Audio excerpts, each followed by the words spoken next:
Hello guys. पिछली class में हमने पढ़ा था जो ये ब्लड का हमने स्टार्ट करा था, ब्लड ग्रुप क्या होते हैं और ये सारी चीज़ें हमने कवर कर ली थी, हीमोग्लोबिन और भी चीज़ें। और जो अब मैंने बोला था सेकंड क्लास से, मतलब सेकंड क्लास में जो मैं पढ़ाऊँगा ब्लड में, वो है हमारा WBC। वहाँ से स्टार्ट होगा।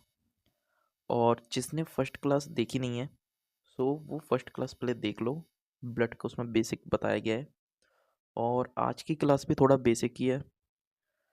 एंड इसमें थोड़ा और हम डिस्कस करेंगे ब्लड के बारे में, उसका कंटिन्यूएशन में। सो बिना किसी देर के मैं स्टार्ट करता हूँ। देखिए, सबसे पहले हमने पढ़ा था पहली क्लास में ब्लड, ठीक है, स्टार्ट कर लिया था। आप देख लेना वीडियो। और अब पढ़ रहे हैं WBC। यहाँ से हमें करना था, यहाँ पे मैंने लास्ट क्लास में छोड़ा था।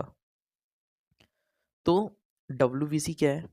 WBC देखिए, WBC है हमारे white blood cells. WBC white blood cells, इनका जो ये इनका लाइफ स्पैन होता है वो होता है 1 से 3 डेज। 1 से 3 डेज इनका होता है लाइफ स्पैन। यानी ये 1 से 3 दिन में टूटते हैं और दोबारा बनते हैं, खत्म हो जाते हैं और बनते हैं। ये हमारा जो ब्लड है उसका ही, उसके अंदर का है जो ब्लड में पाए जाते हैं हमारे, जैसे RBC WBC, तो उसमें से एक WBC है हमारा। अब देखिए, WBC में भी क्लासिफाइड है। WBC क्लासिफाइड है 2 पार्ट में। एक है ग्रैनुलोसाइट्स, एक है एग्रैनुलोसाइट्स। ग्रैनुलोसाइट्स में आते हैं neutrophils, basophils, eosinophils. Neutrophils, basophil, eosinophils. Agranulocytes में आते हैं मोनोसाइट्स एंड लिम्फोसाइट्स। अब देखिए, जो न्यूट्रोफिल्स है ना, न्यूट्रोफिल्स ये बहुत ज़्यादा रहते हैं नंबर्स में, इन लार्ज नंबर। और जो बेसोफिल्स होते हैं वो रेयर रहते हैं, रेयरली, बहुत कम रहते हैं मतलब। और जो मोनोसाइट्स है, इनका साइज सबसे लार्जेस्ट होता है इन सभी में। और जो लिम्फोसाइट्स है, ये क्या करते हैं, इनका काम होता है एंटीबॉडी को सिक्रिएट करना जब भी कोई एंटीजन या फॉरेन पार्टिकल बॉडी में एंटर करे। तो जो एंटीबॉडी सिक्रिएट कौन करता है? लिम्फोसाइट्स। ओके। अब देखिए, आप इसको ऐसे याद कर लो, इन सब के नाम कर लेना। इसमें वैसे भी क्या ट्रिक बताऊं मैं, ट्रिक की ज़रूरत नहीं है। और सिंपली नाम है इसमें, न्यूट्रोफिल, बेसोफिल, ईसिनोफिल्स, आग्रेनुम है, मोनोसाइट, लिम्फोसाइट। कर सकते हो, अगर ट्रिक भी चाहिए बता देता हूँ। जैसे ग्रैंडपा थे, ग्रैंडपा किसके ग्रैंडपा? बैन के, BEN, बैन के ग्रैंडपा। तो उसमें आएगा ग्रैन से ग्रैनुलोसाइट्स, BEN से बेसोफिल, ई से ईसिनोफिल्स, एन से न्यूट्रोफिल। ग्रैंडपा थे बैन के। और आग्रेनु में, आगरा में मोनो लिम्का पीता है। आगरा में, आगरा से ग्रेनुलोसाइट्स, मोनो से मोनोसाइट्स, लिम्का पीता है लिम्फोसाइट्स। ओके। अब देखिए अगला पॉइंट, पेनिया। पेनिया का मतलब क्या होता है पहले आप जानिए। पेनिया का मतलब क्या है और फिलिया का।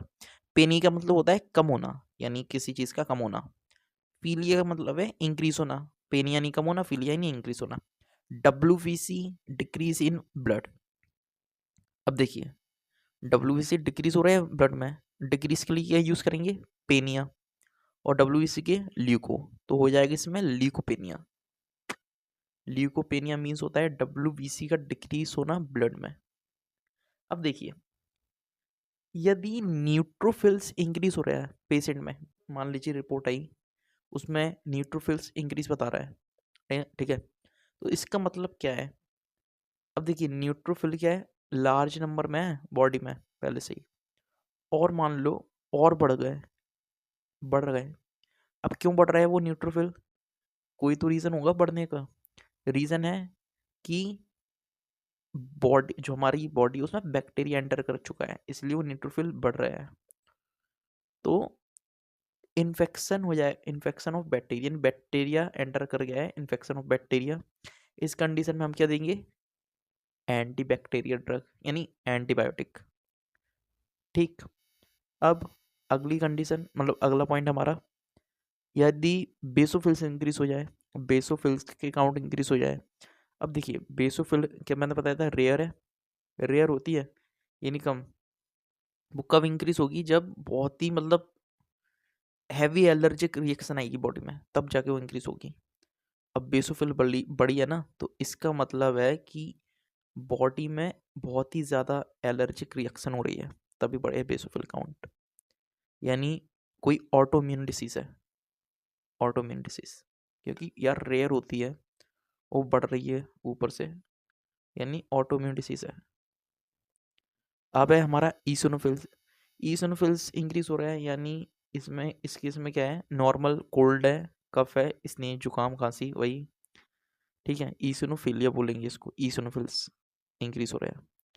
अब है लिम्फोसाइट्स डिक्रीज होना, लिम्फोसाइट डिक्रीज हो रहा है। अब लिम्फोसाइट का वर्क क्या रहता है, एंटीबॉडी को सिक्रिएट करना। अब मान लो एंटीबॉडी सिक्रिएट हो रही है, लेकिन क्या है, लिम्फोसाइट कम हो गए, यानी एंटीबॉडी सिक्रिएट नहीं हो पा रही। क्यों नहीं हो पा रही, क्या कारण होगा कि लिम्फोसाइट कम हो गया और वो मतलब जो एंटीबॉडी सिक्रिएट कर रहा था वो नहीं हो पा रही। यानी इसका मतलब है कोई बॉडी में एंटीबॉडी को ख़त्म कौन करेगा, मतलब कौन उसको टैकल करेगा, एंटीजन यानी वायरस, है ना, फॉरेन पार्टिकल, यानी वायरस आया है बॉडी में, तभी वो एंटीबॉडी को कर रहा है कम, जिससे लिम्फोसाइट कम हो रहा है। तो आप ऐसे याद करिए, ठीक है। अब कम हो रहा है यानी बॉडी में वायरस है। अब इस केस में एंटीबायोटिक वर्क ही नहीं करेगी, एंटीबायोटिक नहीं देंगे हम। डिफरेंस है ये, आप वो मत करना कि वायरस और बैक्टीरिया एक होता है, ये इस दोनों में अंतर है। वायरस अलग है, बैक्टीरिया अलग है, ये बताऊंगा मैं आपको, ठीक है, जो हम पढ़ेंगे हमारा कीमोथेरेपी, उस अ, उसमें बताया जाएगा, ये पूरा अच्छे से एक्सप्लेन किया जाएगा। एंटीवायरल पढ़ेंगे हम, एंटीबैक्टीरिया ड्रग, ठीक है। तो इस केस में एंटीबायोटिक वर्क नहीं करेगी, हम देंगे इसमें एंटीवायरल ड्रग। अब मान लीजिए WBC का काउंट इंक्रीज हो गया बॉडी में, है ना, यानी मोनोसाइट इंक्रीज हो गया, लिम्फोसाइट इंक्रीज हो गया, सब हीमोग्लोबिन इंक्रीज हो रहा है, सब इंक्रीज हो रहा है। मतलब इसका मतलब है कि सेल काउंट इंक्रीज हो रहा है ना, मतलब ये है ना कि सेल काउंट इंक्रीज हो रहा है। अब सेल काउंट इंक्रीज कब होते हैं, ये बात सबको पता है। किस कंडीशन में होते हैं सेल काउंट इंक्रीज, वो कंडीशन है हमारी कैंसर। यस, कैंसर, कौन सा कैंसर, ब्लड कैंसर, क्योंकि ब्लड में ब्लड की जो सेल काउंट है वो इंक्रीज हो रहा है, तो ये इस केस में क्या है, ब्लड कैंसर है। यानी WBC काउंट इंक्रीज बता रहा है ना, तो समझा ना, ब्लड कैंसर। ओके, अगला पॉइंट, थ्रोम्बोसाइटोपेनिया, इसका मतलब क्या है, देखिए थ्रोम्बो यानी कि बताया था मैंने, थ्रोम्बोसाइट्स यानी प्लेटलेट्स, और पेनिया यानी कम होना, यानी प्लेटलेट्स से वो कम हो रही है। अब प्लेटलेट्स कम होगी ना, इस कंडीशन में क्या हो रहा है, डेंगू, ये चीज़ होती है डेंगू में, थ्रोम्बोसाइटोपेनिया, याद रखना डेंगू में क्या होता है, थ्रोम्बोसाइटोपेनिया, यानी प्लेटलेट्स जो होती है कम हो जाती है। और ये चीज़ तो आपने देखा होगा अपने आसपास में कि बोलते हैं ना, प्लेटलेट्स गिर गई उसकी,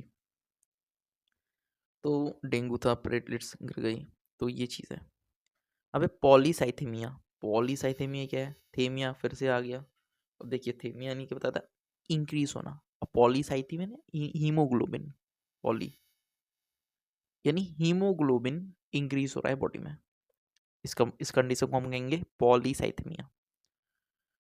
तो ये थे हमारे कुछ पॉइंट्स। अब दो पॉइंट्स और हैं, जैसे कि जो most active phagocytic blood cell है वो कौन कौन से हैं, न्यूट्रोफिल्स एंड मोनोसाइट्स। कौन कौन से हैं, न्यूट्रोफिल्स है और मोनोसाइट्स है। अगला पॉइंट है, red cell count is carried by haemocytometer, जो रेड सेल काउंट होते हैं ना, वो कौन कैरी करता है, वो हीमोसाइटोमीटर, उससे मेजर किए जाते हैं। ये कुछ दो पॉइंट थे। अब इसके बाद है हमारा ये बता दिया मैंने, ठीक है। और ये हो गया फेगोसाइटिक ब्लड सेल, ये देख लो आप, न्यूट्रोफिल और मोनोसाइट, यानी phagocytic blood cell, neutrophil, monocytes. Okay, अब आता है हमारा अगला टॉपिक, मतलब अगला पॉइंट, वो है ग्रोथ फैक्टर।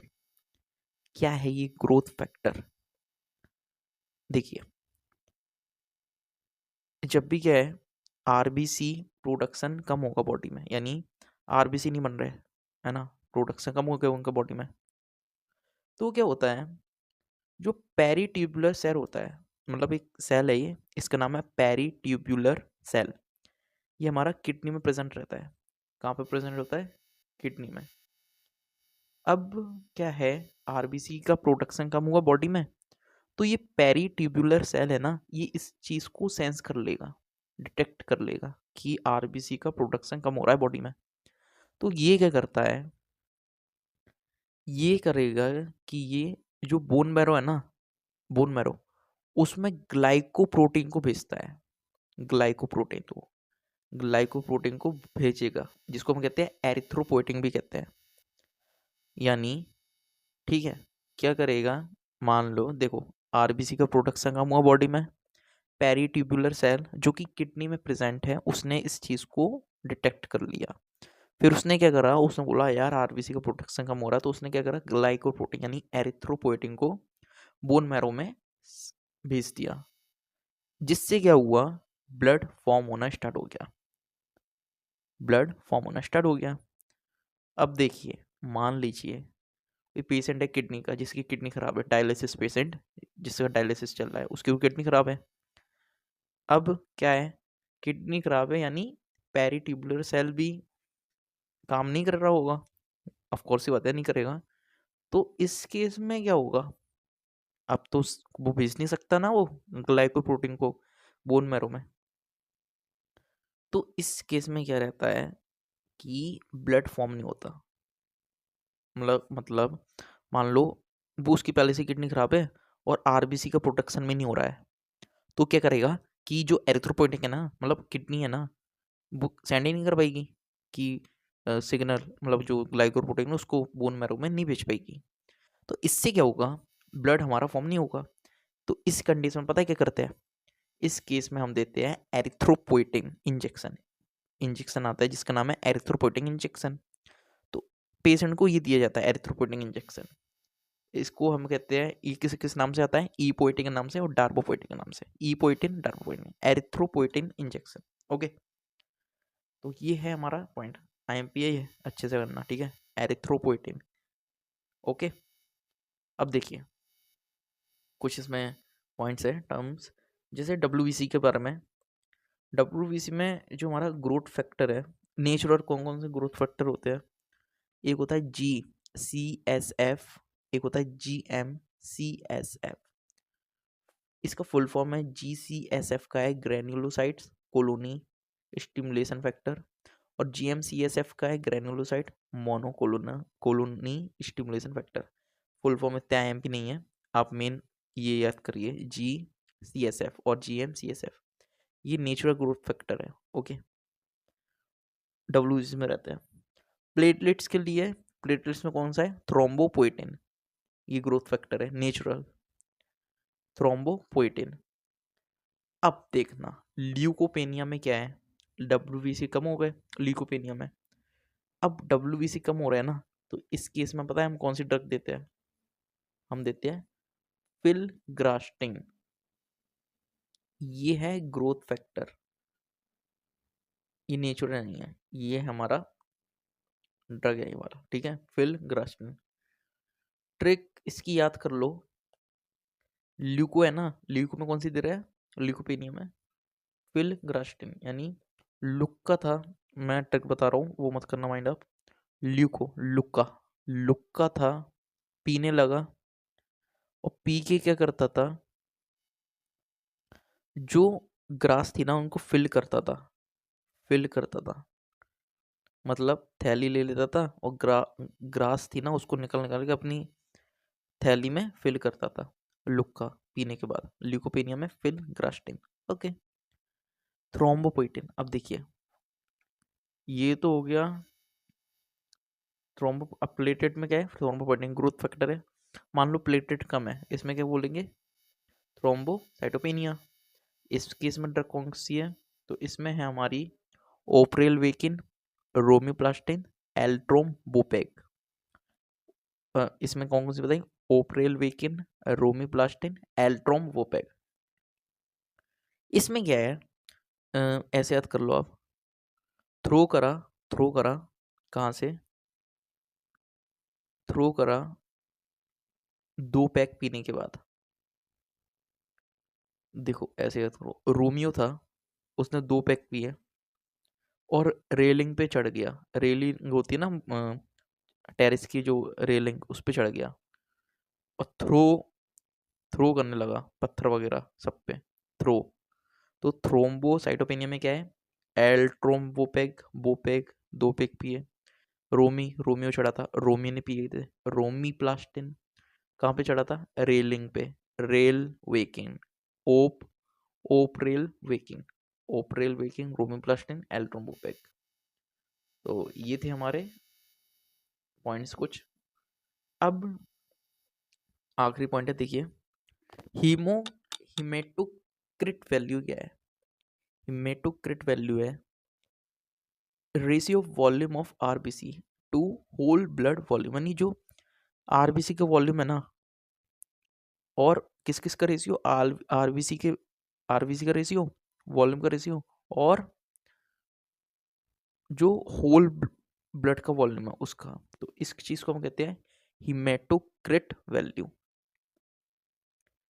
ठीक।